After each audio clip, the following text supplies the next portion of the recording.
విశ్వం అంటే ఏమిటి?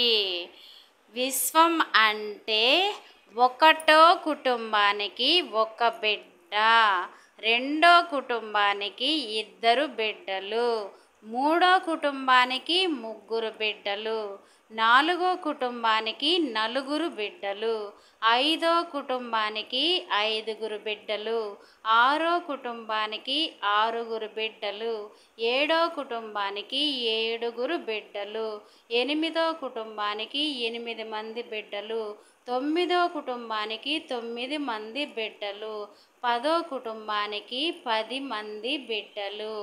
ఇక్కడ 1 నుండి 10 కుటుంబాలకు 9 మంది సంతానం ఉన్నారా?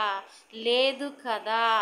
అందుకే 1 నుండి 5 వరకు ఒక కుటుంబం అంటే కుడి చెయ్యి, 6 నుండి 10 వరకు ఒక కుటుంబం ఎడమ చెయ్యి.